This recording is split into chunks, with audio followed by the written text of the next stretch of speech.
ঘটনা তো শুনছেন অনেকেই পুরো জীবন ভরি অন্যায় করছে, শেষ সময় পুরো ন্যায় করছে, অন্যায় গুনাহ কম করি নাই, অনেক করছি, একটু যাই আলেমের বাড়ি তওবা করি, গুনাহ মাফ করি, আল্লাহর কাছে কান্নাকাটি করি, মাওলারে নিয়ে কবরে যাই। আলেমের বাড়ি রওনা করছেন, এ কিন্তু অনেকে কিসসা মনে করে, এটা বুখারী শরীফের হাদিস।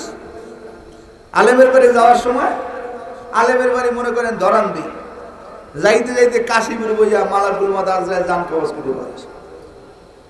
দুই দলের ফেরেশতা গেছে, একদল জান্নাতি একদল জাহান্নামী।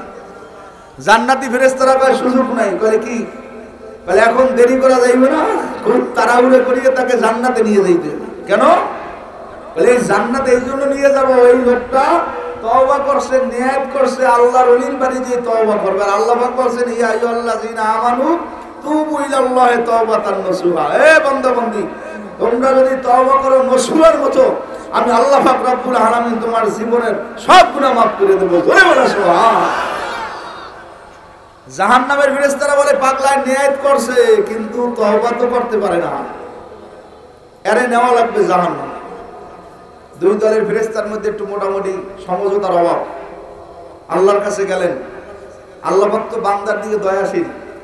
আল্লাহ ডাক দিয়ে বলে ফেরেশতা জমিন মাপো, যদি বান্দার বাড়ি কাছে হয় হুজুরের বাড়ি দূরে হয় জাহান্নামী, বান্দার বাড়ি যদি দূরে হয় হুজুরের বাড়ি কাছে হয় জান্নাতি। মুহাদ্দিসে কেরাম বলে জমিন মাপ দেওয়ার সময় ঘটনা এভাবে ছিল, বান্দার বাড়ি ছিল অনেক দূরে, হুজুরের অনেক কাছে, হুজুরের বাড়ি ছিল অনেক দূরে। মাপ ঠিক মতো হয়ে গেলে বান্দা যাইবে কই? আল্লাহ পাক ডাক দিয়ে বলো জমিন আমার বান্দার বাড়ি দূরে হও, হুজুরের বাড়ি কাছে হও। পাগলা যখন নিয়ত করে আমি মাওলার জন্য নামছে, বান্দাকে বানাইছে আমি মাওলা, বান্দা তো আমার দ্বারা সুবর্দ। ওমাইয়া তাওয়াক্কালতু আলাল্লাহ ফাহুয়া হাসবু, বান্দার তো আমি মাওলা ছাড়া আর কেউ নাই। বাবা ছোট একটা বাচ্চা 2.5 মাস 3 মাস বয়স, আর তো মা ছাড়া কেউ নাই, খালি কান্দে আর মায়েরে বোলায়। পেটে ক্ষুধা লাগলো কান্দে, ঠান্ডা লাগলো কান্দে, গরম লাগলো কান্দে, আরে পায়খানা করলে কান্দে, প্রস্রাব করলে কান্দে। ঠিক দুনিয়ার মধ্যে একদল মানুষ আছে আমার মাওলা ছাড়া কাউকে তালাশ করিয়ে পায় না। সবসময় বান্দার দিলে চিন্তার বলে মাবুদ গো আমি সব পাইলাম, তোমারে বুঝি পাইলাম না। এ বুড়িয়ার বাবারা, সৌদার বাইরা, কাশীপুরের বাবারা, বাবা হালকা বৃষ্টি বলো আর ভারী বৃষ্টি বলো, দুনিয়ায় থাকা যাবে না, কবরে তো যাওয়াই লাগবে।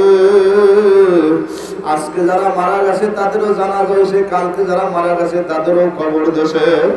বাবা কবরের মধ্যে মানে পানি শেষ করিয়া লাশ দাফন করে, পানিওয়ালার কবরের মধ্যে বালু দিয়ে তারপর মানুষ দাফন করে।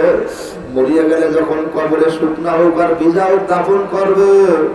আজকে মা বুড়ো শুকনো ভিজা হোক আমার যাওয়া দরকার, ঠিক না বেদিক ধরে ঘর।